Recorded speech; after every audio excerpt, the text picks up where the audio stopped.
Today I sat down with Max and Clare Donovan, yes, that Max from That 90s Show, where we talked all about their nonprofit organization, Nature's Negotiators. Plus, Nature's Negotiators, myself, and Kingston Resorts are all teaming up together this Earth Day. I'll tell you all about it in the interview, but if you want to learn how maybe you could be gifted a 2-night stay in Myrtle Beach, South Carolina at Kingston Resorts, the Embassy Suites, plus dinner for 2 at Black Drum, then watch the interview right now. Let's go. Max, you're known for your role in That 90s Show on Netflix, which has such a fun and nostalgic fan base. How has having that kind of platform helped you spread awareness about environmental causes? Well, I mean, first off, it was just such an exciting role. I'm part of the fan base. Like, I watched 70s Show, I think 3 times, or our whole family did. And so that whole side of it was such a pinch me thing. And going into it, I mean, really coming into the industry at all, we knew part of what was so appealing about being in this line of work is the platform it can give you to spread positive change. And so going into 90s Show, which had that built-in fan base, we wanted to be sure that I had something to talk about in interviews that was, exciting and can affect positive change and bring about this, message of hope. And so that sort of started the development of Nature's Negotiators. And as we got further down the line with it, it really ended up being a perfect timeline because we had like 3 months to find our missions and get our first campaign ready before 90s Show came out. I think we started like November of the year before 90s and it came out in January. So it was super exciting. And I mean, it's also just the relationships that have come from it. All of my castmates are social media ambassadors, which thank you guys. And it's been so fun. I mean, it's crazy to think about how far it's come just in the couple of years that it's been around. And a large part of that is due to the platform from 90s. So I'm very grateful.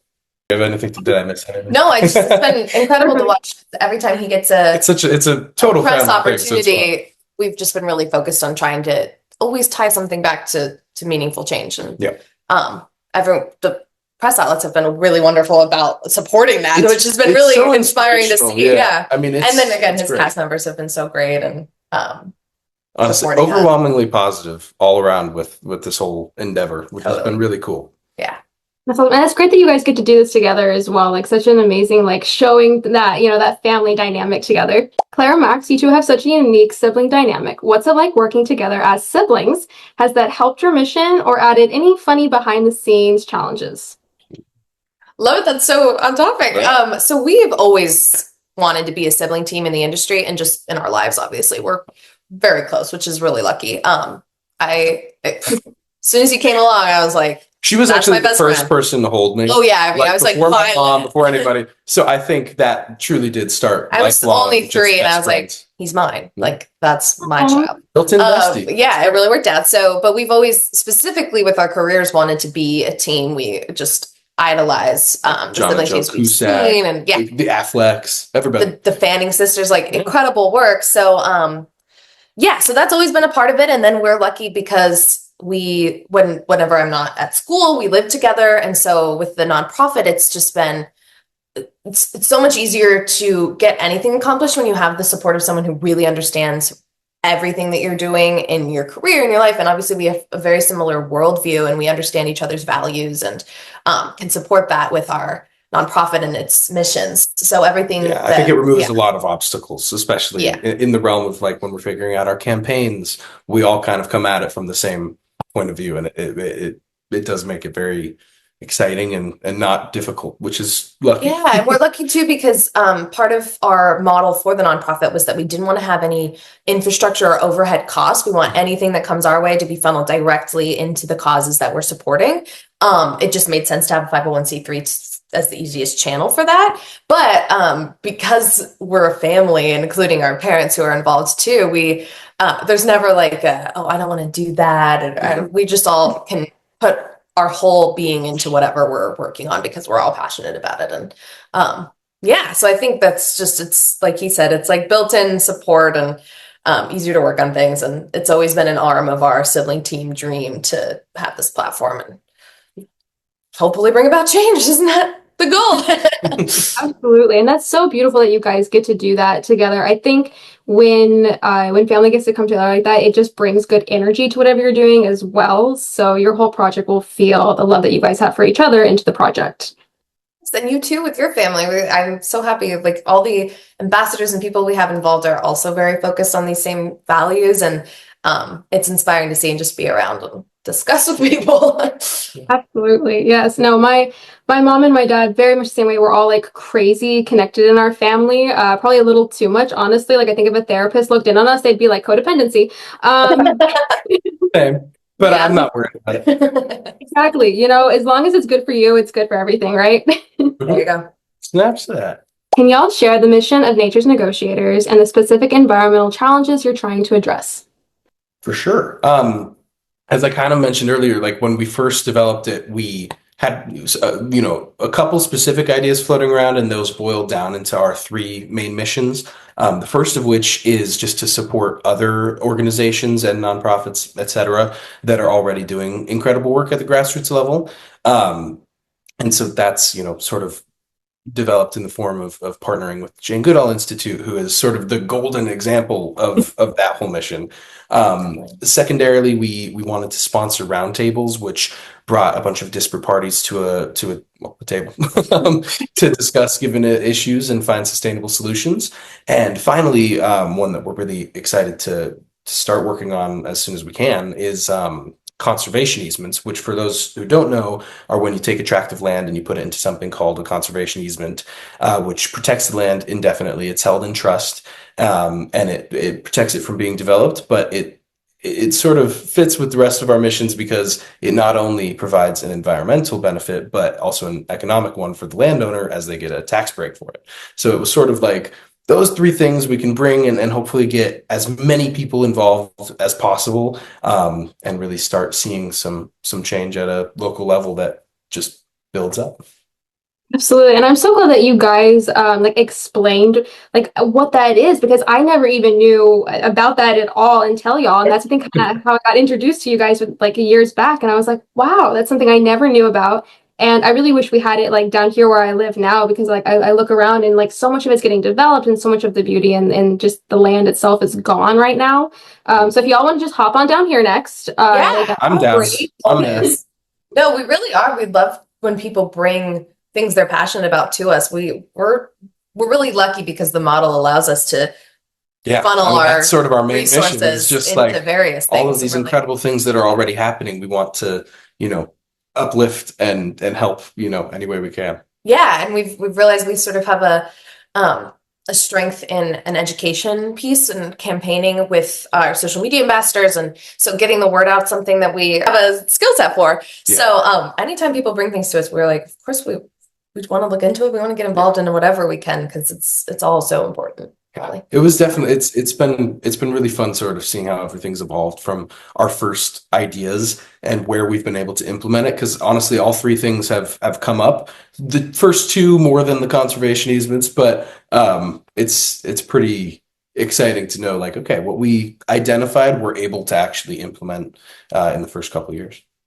That's amazing. I love that you're showing so many people that no matter what age you are, you can get involved. And, we are the next generation to like, kind of help build back this planet a little bit. So I love that you guys are leading that change for the next youth coming out. Could you highlight some of the key projects or campaigns that Nature's Negotiators has undertaken and the impact they've had? Absolutely. Sis. Yeah. So as he was saying, we only started a couple of years ago. We've been so grateful to see what we've been able to accomplish. So our first big campaign was the Fighting the Current. King salmon. Yes, which was focused on very proud of that title. One of the last wild ecosystems in the United States up in Alaska, and trying to preserve the king Chinook salmon. So, and Max can get into a little more detail on what that ended up shaking out as. I mean, it was really fun. We got to sponsor a roundtable with the Kenai River Sport Fishing Association, who is an organization already doing incredible work at the grassroots level. So that felt very positive and inspirational. And they were very focused on just preserving this wild ecosystem while also ensuring that the local community can thrive. And in addition to that, with one of our first chunks for fundraising, we were able to sponsor a set netter on the Cook Inlet who was willing to implement new technology and fish at a shallower level. And so basically on the Cook Inlet, they had been shut down from fishing for at least a year at that point, I believe, because of too much accidental bycatch or just the accidental catching of king salmon, who are currently endangered. And he was like, I will do anything. I'll put these shallower nets out there and see if we catch, mainly pink salmon and less king salmon. And it actually worked. And he caught, the numbers were way down on the bycatch of king salmon. And it actually led to a $500,000 grant by the Alaskan government for a 3-year research project on this, which hopefully will ensure that not only can the king salmon thrive, but the fishermen on the Cook Inlet too. So that was a very exciting first campaign. Yes, and it was just so inspiring to see, a little bit of money from our incredible donors who are like, anything really does add up to this small amount, which ended up being expanded on by the government and just making a huge difference. Really, it's very important to the king and Chinook salmon, which probably people are aware of if they're aware of our campaign, but they are essential to this ecosystem because they feed the orcas, which feed the bears. They're really like the integral part. So it's cool to see not only are there people up there already working on this, but then there are people willing to try new things to help keep this ecosystem thriving. I think it's working and it should continue to work. And it's cool to see. And it's one of those sustainable solutions that was come to as not a compromise, but where I think everyone's voice was heard. Yes. And everyone's, concerns were made clear. And I think that the solution reached seems to be benefiting everybody, which is really cool. We don't ever want to hurt anyone in the process of saving. It just needs to be actually sustainable and reach as many people as it can. So on that note, this last year, our campaign was the Making Waves with the Wave Makers campaign. We teamed up with the Northern Chumash Tribal Council to help push forth the Chumash Heritage National Marine Sanctuary and get that official designation secured. It's the first tribally nominated and co-managed sanctuary ever. So we were really happy as we were talking about our campaigning and education and that piece of our nonprofit that we were able to find a voice and give a platform. And actually this amazing journalist who actually is now possibly going to join our board, Kathleen Bage, she is incredible. And she, through her piece on us and then through our ambassadors, we think we reached up to 30 million people with this very positive take on the sanctuary, which, NOAA, who eventually pushed it through, they're going to hear various negative things about, what to watch out for when securing these things. But and I think this helped, a lot of positive. No pun intended, change the tide to positive. Because now it's official, it's designated, which is incredible. As of September or October, it's officially designated. And I believe, it had been in the works for 40 years. So we were just a small push at the end, but it was so fun to see the public image of it go from this sort of, I don't know, to just this overwhelmingly positive thing that now it's designated and it's leading to a lot of other great things. So it's very exciting. And it's also really cool because we were at our family reunion in Clearwater, Florida, and we went to that aquarium, and that's how we found out that they were starting or that this project was in the works for the National Marine Sanctuary. And so we were like, well, how do we get involved with this? And then we found out that it was 2 hours away from us here in California. And so it's fun. It kind of crossed all over the nation and felt like, okay, everyone is pushing towards this same goal. Yeah. Wow, we want to talk about a small world right there, right? When something's meant to be, it's going to be meant to be. So that's amazing. Congratulations on that. But something I really love is we keep talking is I hear just again, you guys talking about, it might be a small push that you do, but that small push can make such a big impact overall. And something that's been in the works for 40 years might just need just a little extra little nudge on something to make it come true. So nothing is out of reach, in other words. Agreed. Exactly. We're just in awe of that group who made it happen. It's incredible what they're doing. And we're so excited to have been a small part of it. We keep coming back to the fish. We do. They seem to be very integral. That wasn't our initial thought was fish, but here we are. Well, definitely again, come down to Myrtle Beach. We have tons of fish. I was out in the ocean the other day. And I'm really not like I'm gonna read a book on the beach kind of girl. I'm not a get into the water girl. All my friends here are surfers. I am a no physical activities girl. So, but they convinced me to get in the water, and it was like one of my first times actually like in the ocean. I'm like, okay, this is not bad. It's not bad. And a fish came right up Oh and just no. went, I thought it was a shark. So I went nuts, screaming, yelling, and sure enough, it was just a school of fish that had kind of Oh, gone man. right through me. That would be terrifying. Scary though. then. Yeah. Yeah. He actually just surfed this time yesterday. I'm trying to learn how to surf, but I think I have to have a wetsuit over here. I hope the water by you is a little warmer. No. No. Oh no. And I totally wiped out at one point because, first time surfing. And I kind of went like face first into the water. Mhm. And I thought my face smacked the ground. But then it swam away and I was like, "Oh, Oh no. had a little moment with a fish, Yeah, That's Got a little, just a little cheek kiss. It's good." Yeah. Yeah. It's a sweet moment, Yeah. I felt loved. It was good.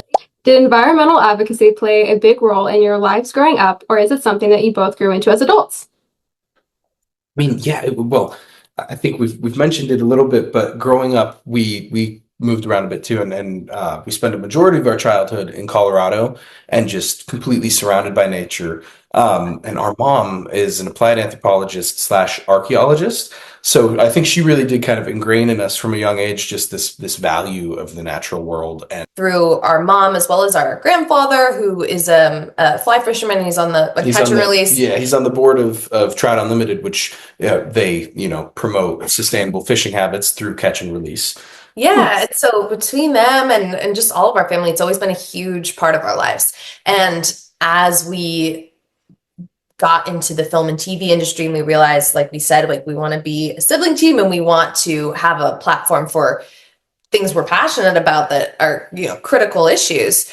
That just felt like the most natural thing for us to advocate for. And it's so needed. Our world, there's just a lot of hope, but it's urgent also. So, I think it just was the most natural thing in the world because our family has always been really focused on that and just in awe and appreciative of the natural world. So like Max said, it kind of makes sense. I mean, it's sort of, I think, like very specifically with your question, it's a bit of both because I think we really grew up surrounded by that, and our, like we mentioned, our grandfather and our mom, our grandmother from the philanthropic side served on the board of CASA for a while, and so that's definitely been part of our lives. But as we've gotten older, it's been really fun to, again, no pun intended, wade into the waters. He's on fire. Hey, I'm on water. Oh, What's going on?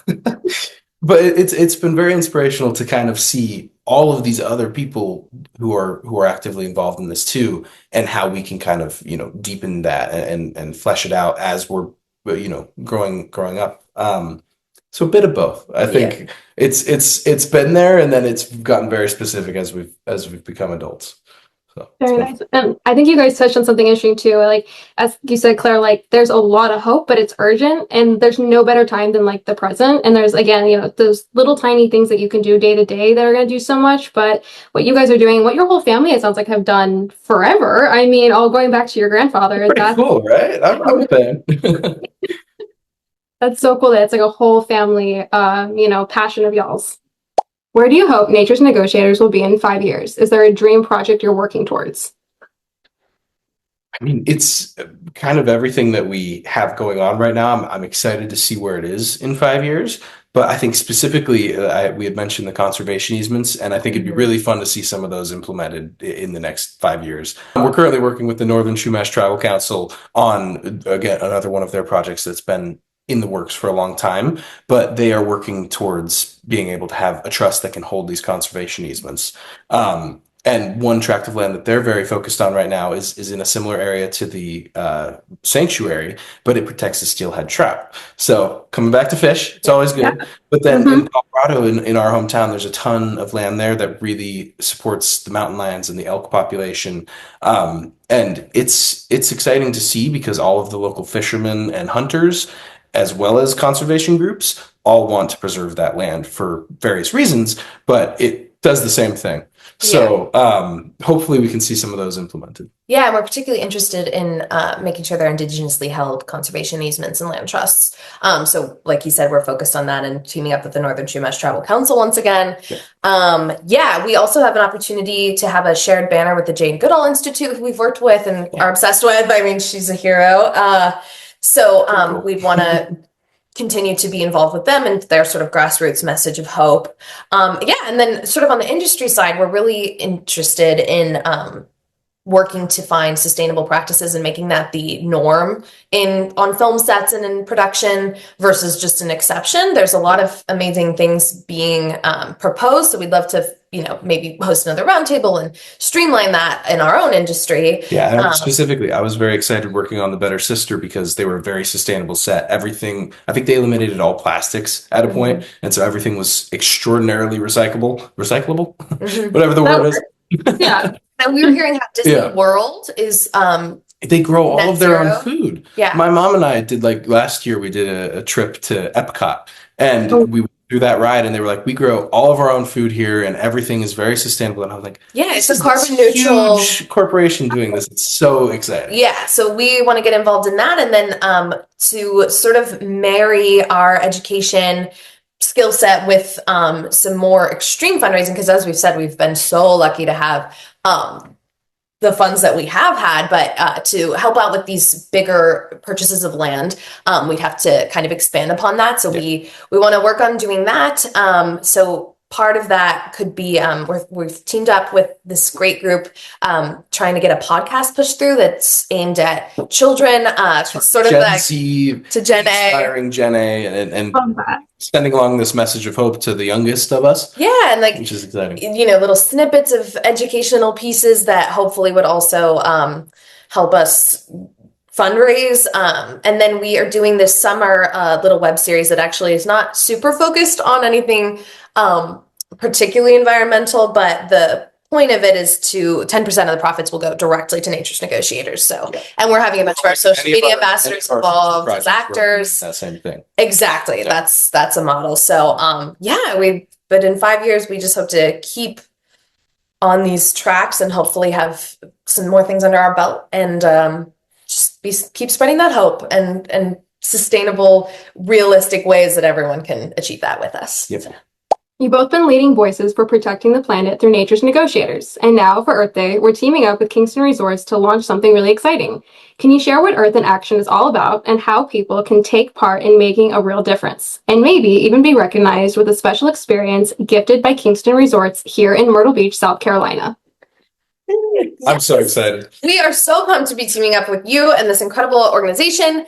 So yes, to celebrate Earth Day this year, we are launching on April 1st, Earth Month, with the Earth in Action campaign, which is all about encouraging real world action to help the planet. So to get involved, there's about 3 steps. So you're going to want to first post a video or photo of yourself doing something to help the earth. It can be small, it can be big, it can be anything in between.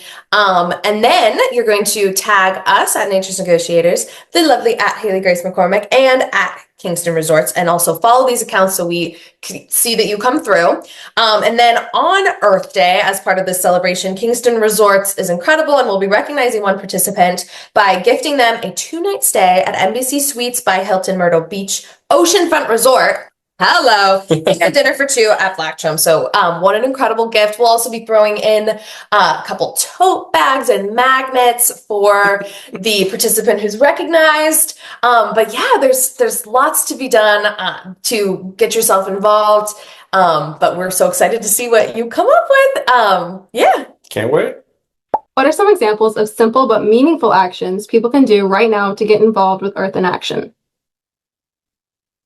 Go ahead. Well, sure. I mean, this is something that we love talking about because there are so many things that people can do just, from any level, kind of like she said, small, big, anything in between.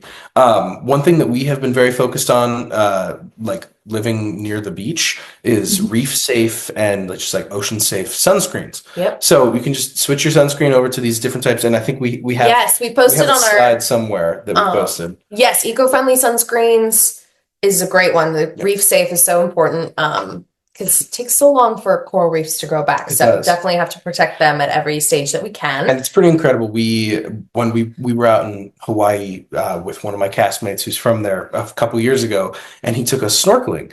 And the snorkeling instructor said Hawaii has, for a while now, only allowed you to use reef safe sunscreens. It's all you can get there, and you can actually kind of see the reef coming back in real time. So that's been very inspirational because it's something that like it's not even all that difficult to do, and it's just that quick switch and boom, it's a huge impact.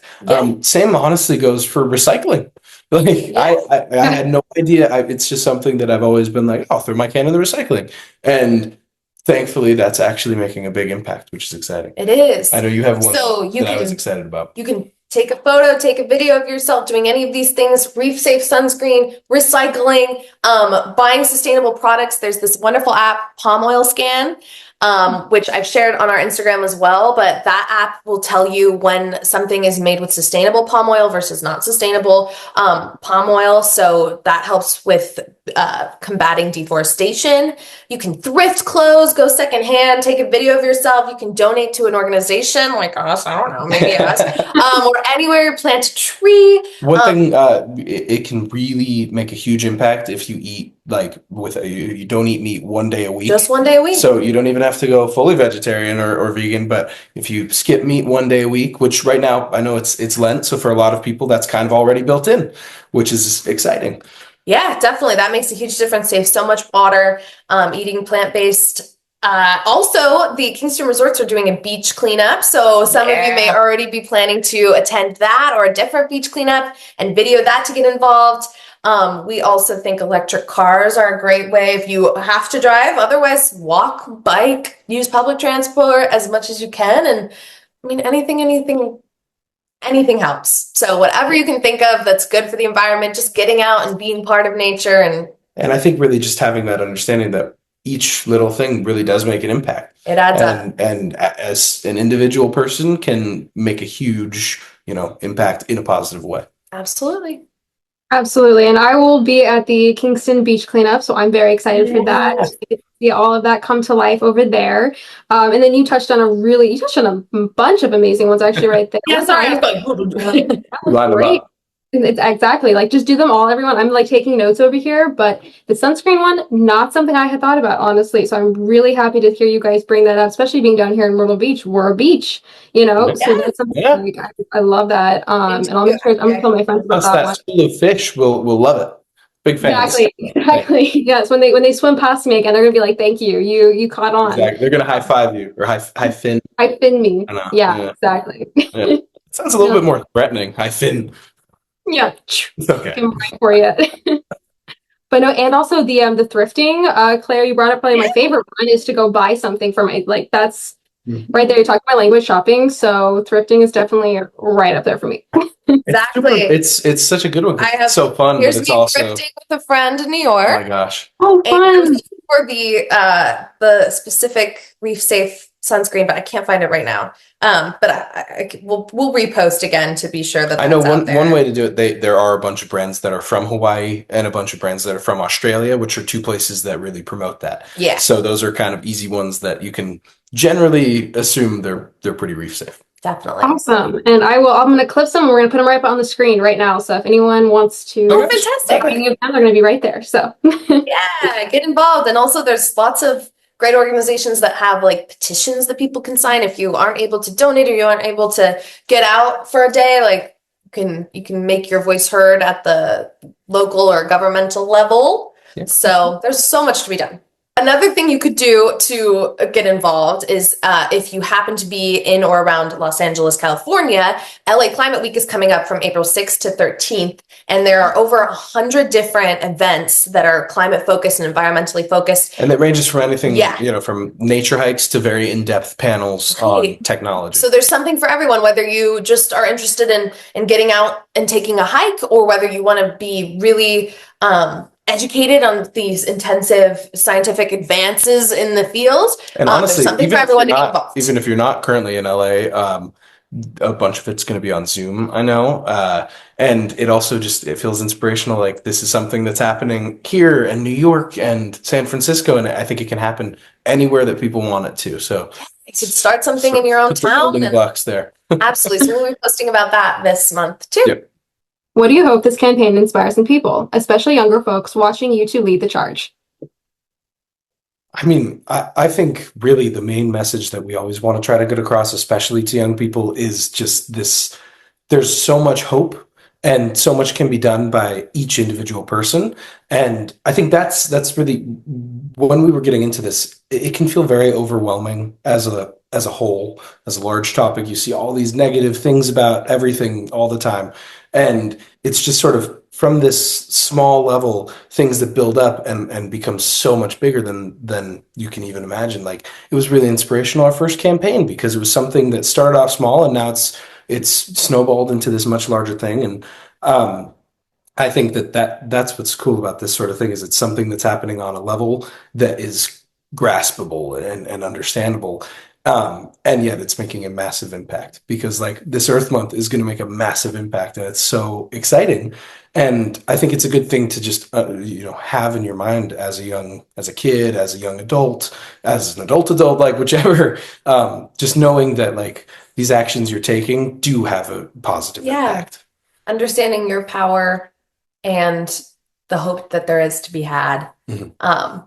And we just want people to take away from this initiative specifically that you can do something little every day, and those intentional steps really add up to make a big difference, whether it's by signaling to others and the powers that be that this is something that you're passionate about and that lots of people are passionate about, that we need to make happen as a bigger collective, or just actively, your $5 because you skipped your morning coffee could go directly to something like the SetNetters technology, which has made a huge impact in that ecosystem for the good. So we've talked about it a lot. It's our main thing that we're always pushing forth. And Jane Goodall Institute also does a great job of putting that message of hope and grassroots efforts that can really lead to something. So just take back your power as an individual. There's lots to be done, and it's just fun too. Get out there, get out and enjoy Earth. I'm excited to see what everybody's doing. Soak up some sun. Touch grass, that's what people should take away also. Yes. Well, unless you're allergic to grass, then don't worry about it. Do that. But look at it. I'm allergic to everything in nature. It's actually really funny. We drive around with the windows down and we just sneeze the whole time. We take allergy pills every day, but there we are. And that's okay. Exactly. No. Same thing. Yeah, I'm in Myrtle Beach here. We got the lovely pollen, and it's so beautiful. I walked outside yesterday and I saw the lovely yellow brick road on my doorstep. But I'm so glad for the pollen in the environment. I know it's great for it. Just it doesn't love me, and that's okay. That's I'm allergic to bees, and I'm like, we need bees more than pretty much anything else. They are essential to everything. Mm-hmm. Yes. So you know what? I will stay inside when they need their space. They gotta do what they gotta do. Yep.